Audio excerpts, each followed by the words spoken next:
Here, today we will be studying about a specific topic of the states of matter, that is van der Waals forces.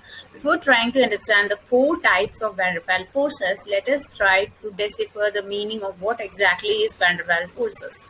Simply speaking, van der Waals force is defined as the attractive force that exists between atom or molecule in the interacting particles. So, to understand the topic a little better, let us take an example of an atom 1 and an atom 2. When they come closer to one another, the atoms are polarized and they tend to attract one another. The force of attraction that arises that results in the atoms getting polarized is referred to as simply the van der Waals forces. Now, as we have understood the meaning of van der Waals forces, let us try to understand the four types of van der Waals forces, namely London forces or dispersion forces, dipole-dipole forces, dipole-induced dipole forces, and hydrogen bond.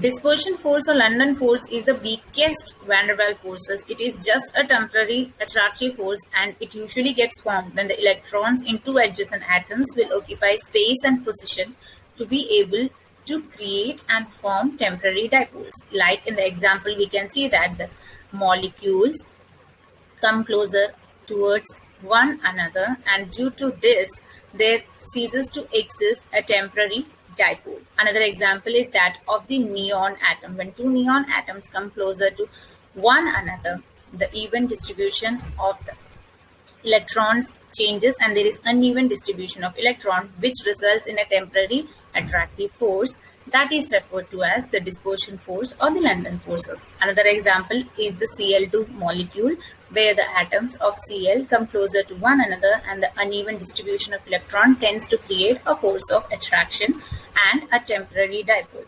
The third example can be that of helium molecule, where the atoms of helium come closer to one another, and similar fashion there is an uneven distribution of electrons that causes temporary dipole and temporary force of attraction.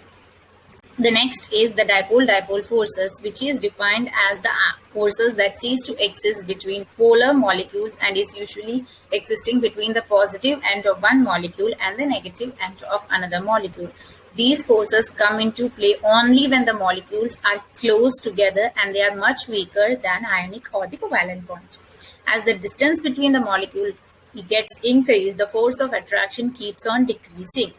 We can see in the picture that the positive end and the negative end of two molecules, when they come closer to one another, creates a dipole, and this force of attraction will create the dipole-dipole forces. Similarly, we can take the example of hydrogen chloride.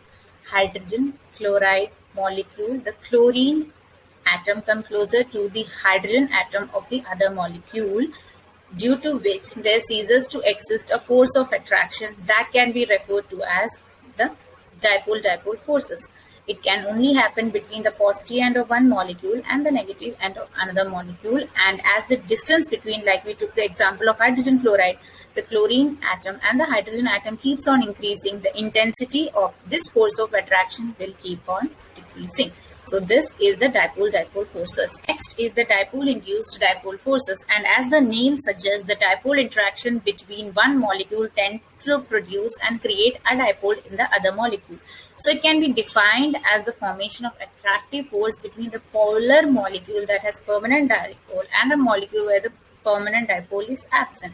We can take the example of hydrogen chloride and argon, where hydrogen chloride is polar and argon tends to get induced with dipole due to the presence of the permanent dipole in the hydrogen chloride molecule. The other example can be that of water molecule, where it is polar and has a permanent dipole that tends to create an induced dipole in the oxygen atom of the adjacent molecule. So, in this type of dipole-induced dipole forces, we can conclude that a polar molecule that has a permanent dipole comes closer to a non-polar molecule and it induces a dipole in the non-polar molecule. Hydrogen bonding is a characteristic type and special type of dipole-dipole interaction. Here we can see the example of oxygen atom and hydrogen atom. It forms the water molecule, in which the oxygen attracts the shared pair of electrons. Thus, the water molecule charge is not evenly distributed. So from this we can understand that hydrogen has a positive charge and oxygen a negative charge. It tends to, water molecule is negatively charged atom, and this tends to form a hydrogen bonding between the oxygen of one atom and the hydrogen of the other molecule. We can see oxygen atom, hydrogen atom, and the two hydrogen atom, which tends to form a water molecule. So when a water molecule comes closer towards one another and form a strong bond between one another, where the oxygen is negatively charged and the hydrogen is positively charged, this whole molecule tends to form a hydrogen bond with another water molecule. That will happen between the water molecule that is negatively charged and the hydrogen molecule that is positively charged. So hydrogen bonding is a very specific type of bond, and it also tends to be a characteristic factor that determines the structure of the molecule. So I hope you all may have now understood the different types of van der Waals forces and what exactly is a van der Waals force. And I hope if you have any doubts or clarifications to be done, you can ask me anytime later. Thank you, students, for your active listening and understanding. And please do let me know if you have any doubts.